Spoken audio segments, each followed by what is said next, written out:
Commander Sarah Mitchell squinted through the swirling red dust that seemed to consume everything on Kepler 989 bits.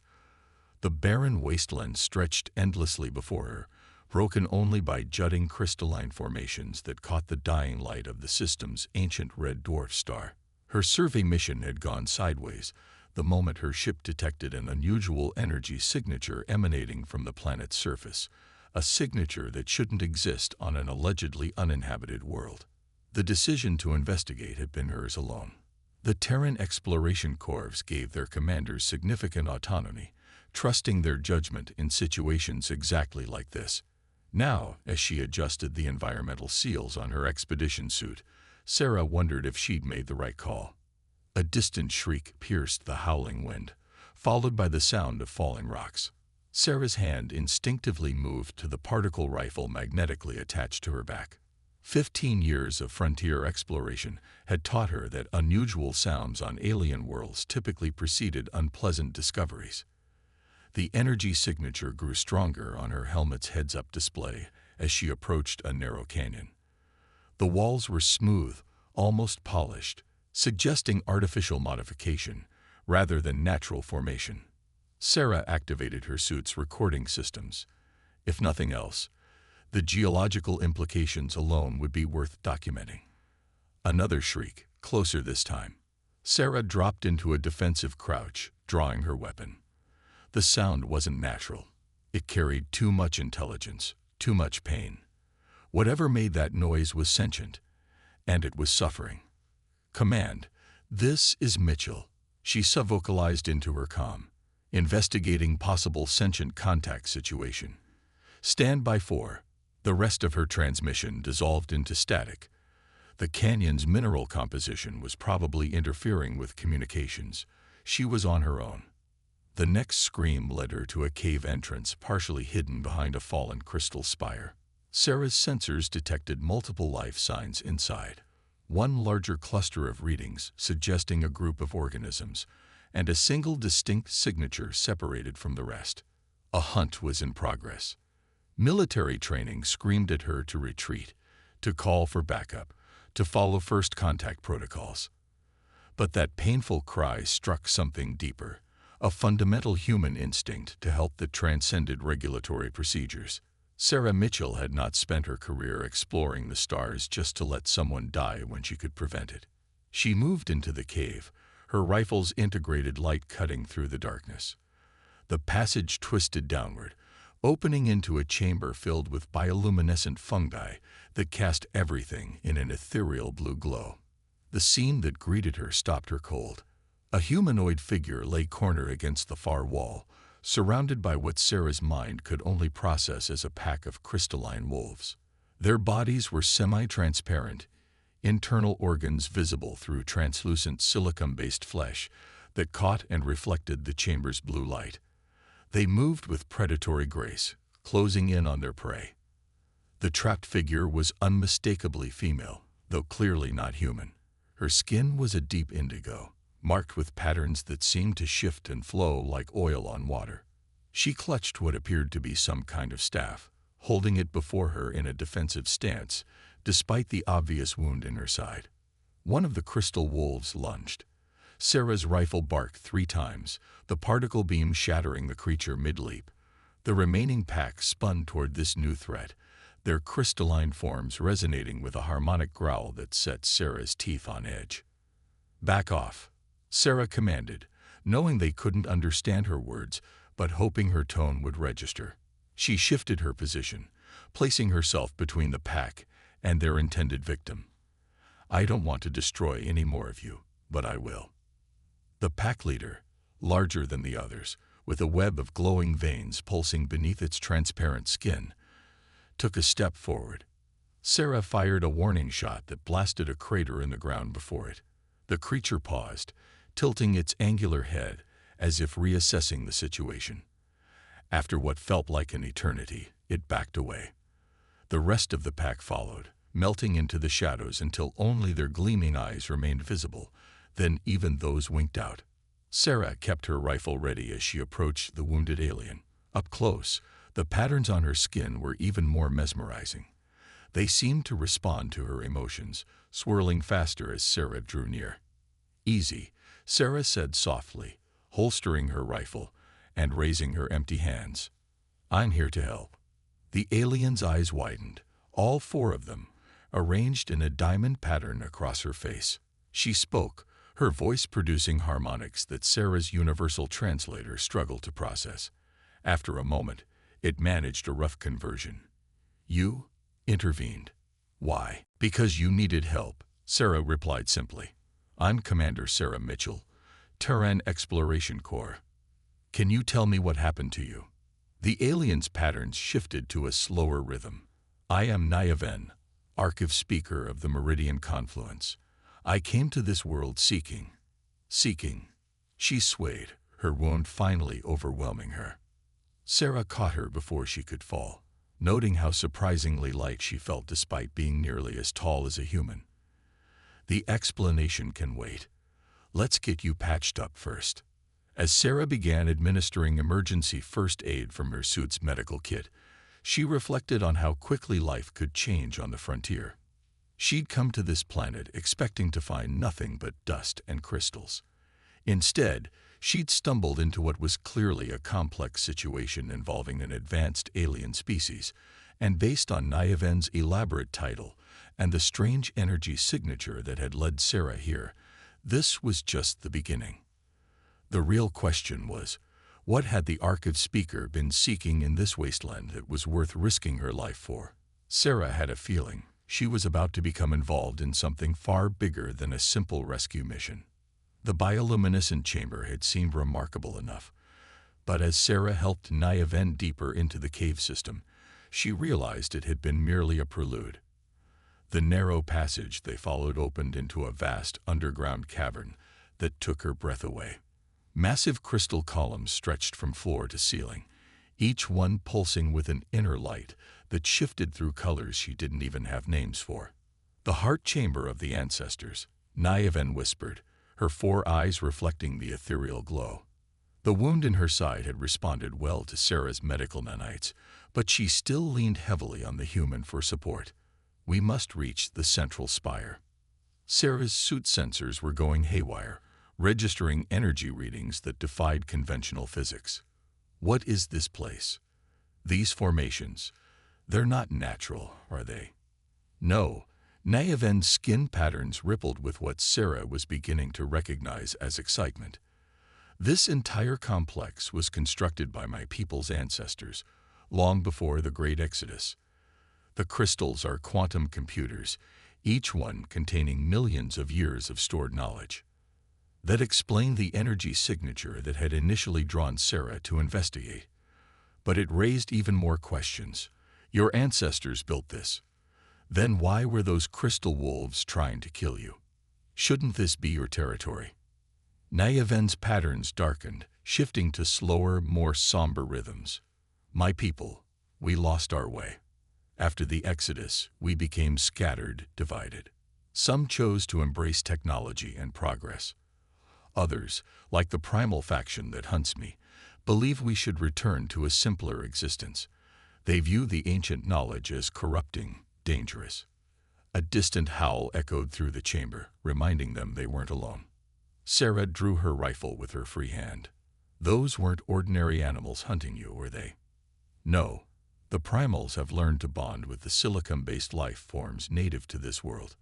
They merged their consciousness with the crystal wolves, becoming one with them. It makes them formidable hunters." Naya then gestured toward the central spire.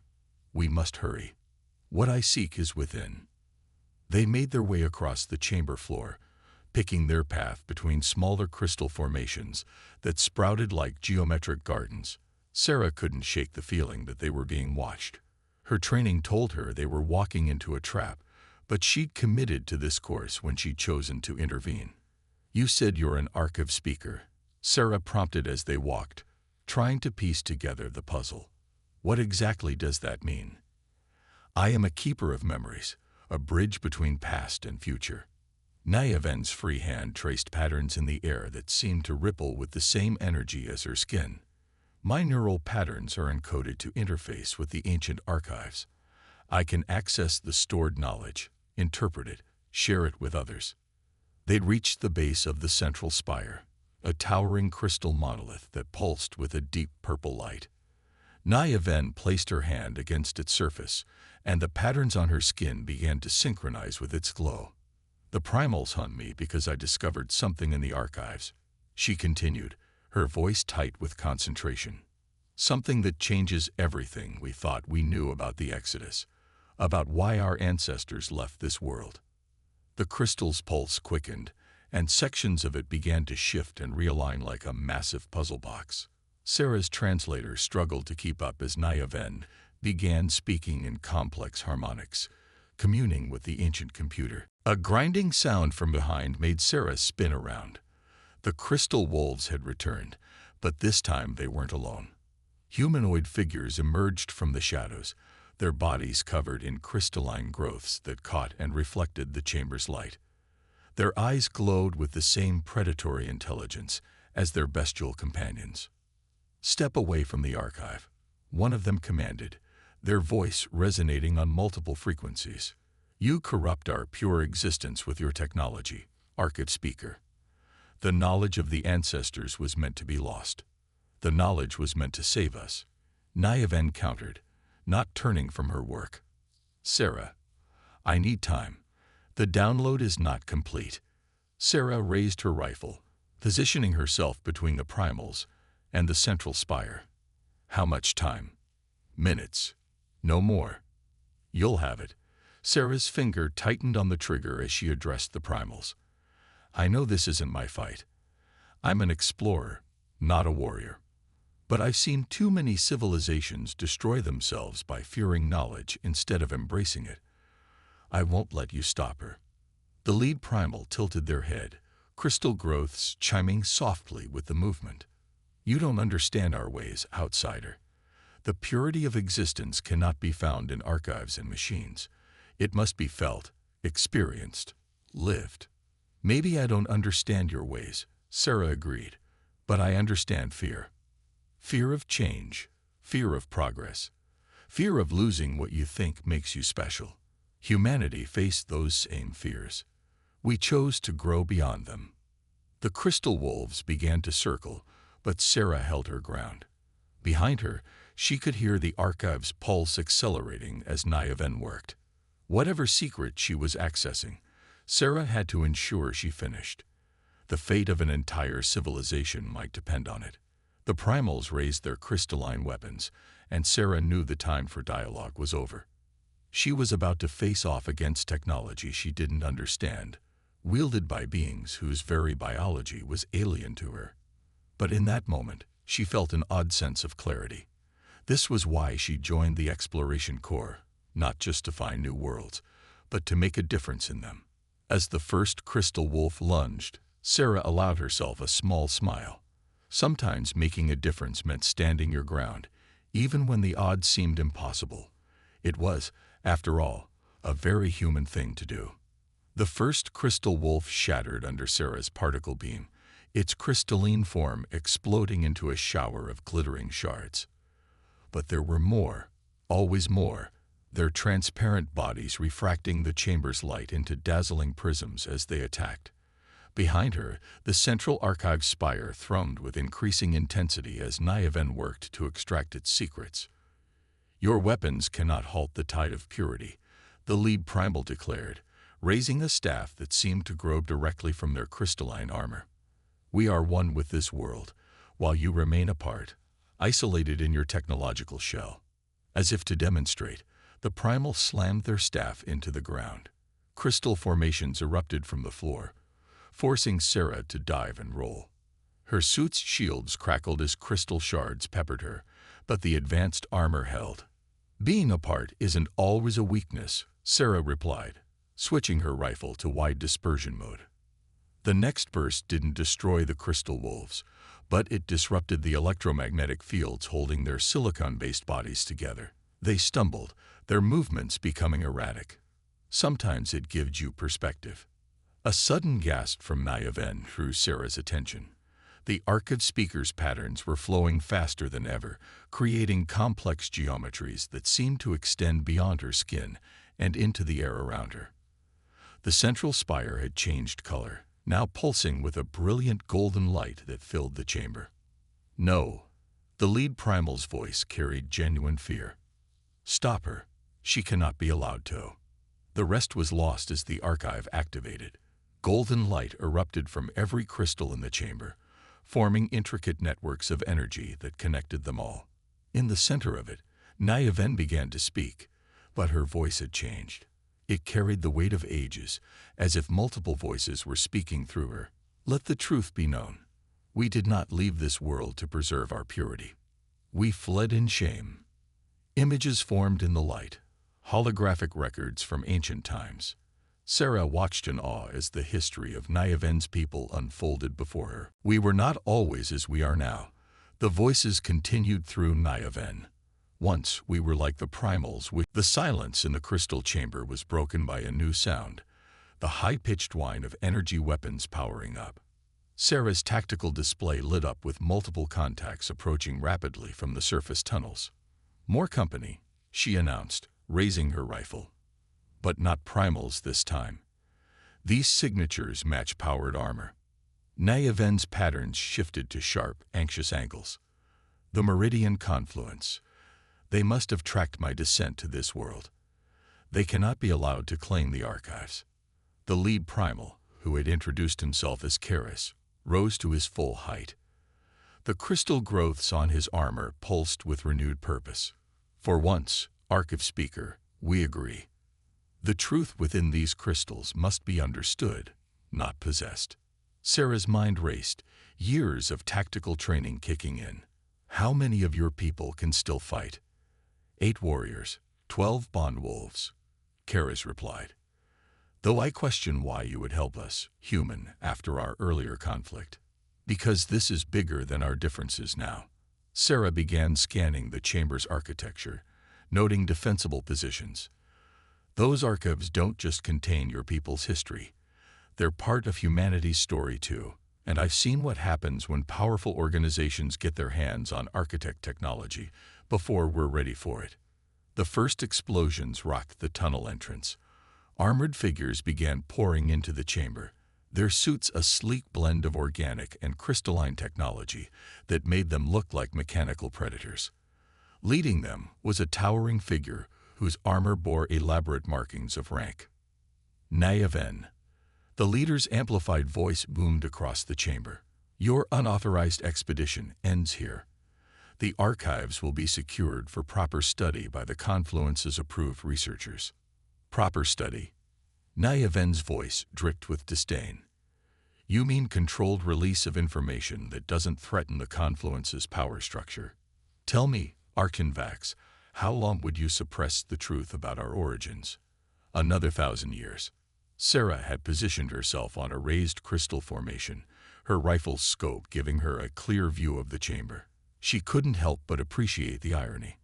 The Confluence forces carried technology that perfectly merged organic and synthetic components, yet they seemed just as afraid of the truth as the primals had been. "The archives are too dangerous to be freely shared," Archinvax declared. "Look what happened when you accessed them. Already you conspire with primitives and outcasts. Stand down, or we will take them by force." "Interesting choice of words," Sarah called out, her voice carrying across the chamber. "You call them primitives, but at least the primals were honest about their fears. What's your excuse?" The Archon's helmet turned toward her. "This is not your concern, human.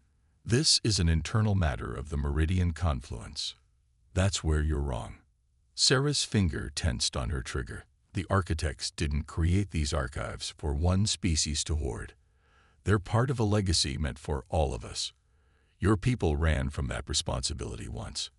Are you going to keep running? "She speaks truth," Karis added, his crystal wolves moving into defensive positions. "We primals sought purity through rejection. You seek it through control. Both paths lead away from the architect's vision." The chamber's crystals began to pulse again, responding to the heightening tensions. Sarah saw Nyaven press her hand against the central spire, her patterns synchronizing with its light. "The archives are awakening fully," Niaven announced. They recognize that representatives of all paths are present, the primals who stayed, the confluence who fled, and humanity who followed after. This is what the architects intended. Not one people hoarding knowledge, but all seeking to understand together. The Archon raised his weapon. "I will not let centuries of order be undermined by mystical interpretations. The archives will come under confluence control. This is your final warning." Sarah had fought enough battles to know when one was inevitable. But as she watched the confluence forces spread out, she also saw something that gave her hope. Their movements were purely tactical, treating the chamber like any other battlefield. They didn't understand what they were dealing with. "Karas," she called down to the primal leader. "Your people can bond with crystal formations, right? Can you extend that connection to the chamber itself?" The primal's eyes widened with understanding. "Yes, yes. The entire complex is one interconnected lattice, with enough of us working in harmony." "Do it," Sarah commanded, then switched to a private channel to Niaven. "Can you use the central archive to coordinate with what they're about to do?" Already feeling the resonance, Niaven replied, her patterns swirling with excited energy. "The chamber will respond to their connection, but we'll need to keep the confluence forces distracted." Sarah allowed herself a grim smile. That's what humans do best. Ready to see why the architects chose us as their second experiment. The Archon's patience ran out. "Take them." The confluence forces opened fire, their crystalline weapons releasing bursts of coherent energy that filled the air with deadly light. But Sarah was already moving, her enhanced reactions letting her sprint across crystal formations while returning precise shots. She didn't need to win. She just needed to keep their attention. Below, the primals had formed a circle, their crystal growths resonating with the chamber's natural frequency. Their bond wolves added their own harmonic howls to the growing symphony of energy. At the center spire, Niaven's patterns had become a blur of motion as she interfaced with the ancient systems. The chamber itself began to change.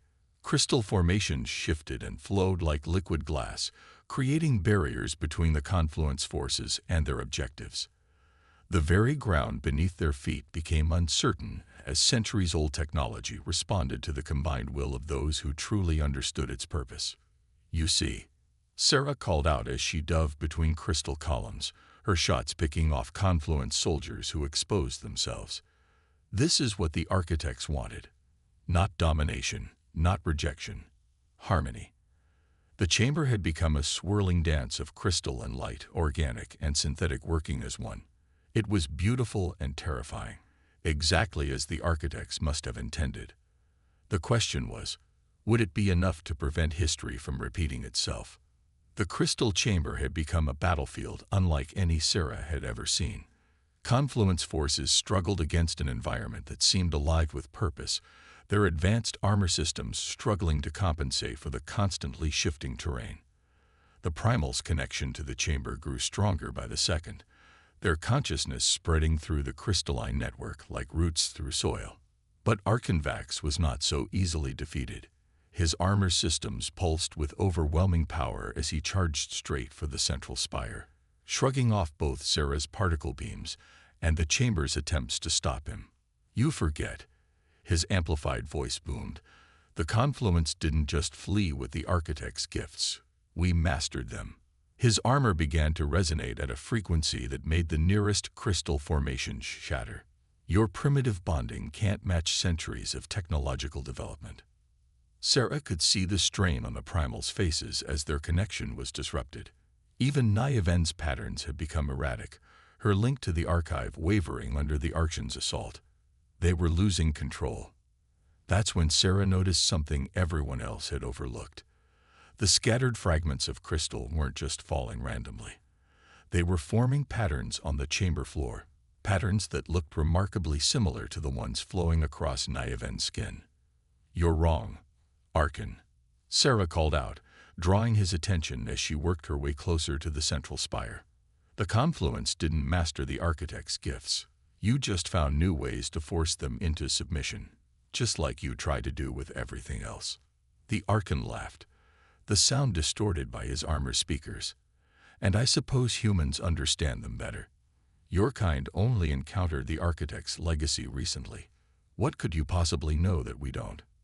Sarah reached the central spire, placing her hand next to Niaven's on its surface. "We know how to let go." The moment her hand touched the crystal, something extraordinary happened. The Archive responded not just to Niaven's biological interface, but to Sarah's purely human contact. The patterns on the floor began to glow, forming a perfect circuit between the human, the Archive speaker, and the primals. Impossible. The Archon's charge faltered. The Archives only respond to proper genetic resonance. "No." Niaven's voice carried the weight of newfound understanding. "They respond to harmony. The Architects didn't give us technology to master, Archon. They gave us a choice, to learn how to grow together or stagnate apart." The chamber erupted with light, but this time it was different. Instead of the previous golden glow, it was a symphony of colors that seemed to draw equally from every being present. The Primal's crystal growths, the Confluence's advanced armor, Niaven's flowing patterns, even Sarah's comparatively simple technology. All of it began to resonate together. "This is what they wanted us to understand," Sarah realized aloud. It was never about choosing between nature and technology, or about one species having the right answer. It was about learning to see the connections. The Archon's armor began to move in ways he didn't command, its crystalline components responding to the chamber's harmonic convergence. Around him, his soldiers were experiencing the same phenomenon, their technology no longer fighting against the chamber's nature, but becoming part of its flow. "Stop this," he commanded, but there was uncertainty in his voice now. "The Confluence maintains order through control. And how has that worked so far?" Sarah challenged. "Look around you, Archon. Look at what we can accomplish when we stop trying to control and start trying to understand." The chamber had become a living mandala of light and crystal, organic and synthetic patterns weaving together in ways that seemed to defy physics.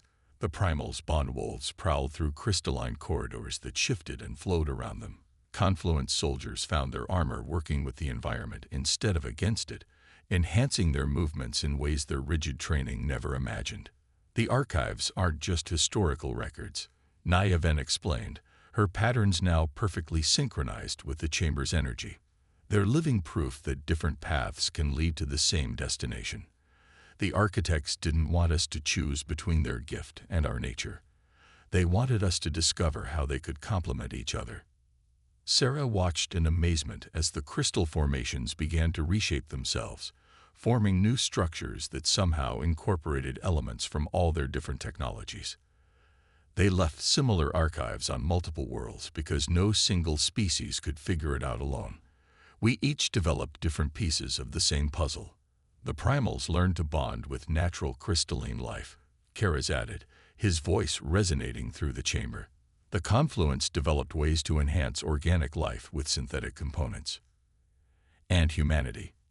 Niaven turned all four eyes to Sarah. "You learned to adapt, to see new possibilities where others saw only barriers. That's why the Architects chose your people as their second experiment. Not because you were better, but because you were different." The Archon's armor had stopped responding to his commands entirely. He stood frozen, watching as centuries of carefully maintained order transformed into something new, something that none of them could have achieved alone. "What happens now?" he asked, and for the first time, there was no threat in his voice, only wonder. "Now," Sarah said, "we do what the Architects hoped we would. We learn from each other. The Confluence's technological expertise, the Primal's understanding of organic-synthetic bonding, humanity's adaptability. Together, they're not weaknesses to overcome or advantages to exploit. They're pieces of a greater whole." The chamber's light began to stabilize, settling into a steady pulse that somehow felt both ancient and new. The Archives had served their purpose not by giving them answers, but by showing them how to find those answers together. "The Architects gave us the tools," Niaven said, her patterns now flowing with calm purpose. But the choice of how to use them was always ours. Today, we finally made the right choice. As the dust settled and the chamber's energy returned to normal, Sarah looked around at the transformed space. Primals and confluence soldiers who had been trying to kill each other moments ago were now examining their surroundings with shared curiosity. The bond wolves prowled peacefully among crystalline formations that seemed to have evolved into something entirely new. Command isn't going to believe my report about this one, Sarah mused, holstering her rifle. Perhaps. Nyaven placed a hand on her shoulder. That is why the architects arranged for us to discover it together. Some truths can only be understood through shared experience. As Sarah looked up at the chamber's crystalline ceiling, now alive with flowing patterns that seemed to bridge the gap between organic and synthetic, natural and artificial, she couldn't help but smile. She had come to this planet expecting to find nothing but dust and ruins. Instead, she had helped forge a connection between three different paths of evolution, and in doing so, perhaps brought all of them one step closer to what the architects had envisioned. It wasn't the end of their journey, but it was definitely a new beginning.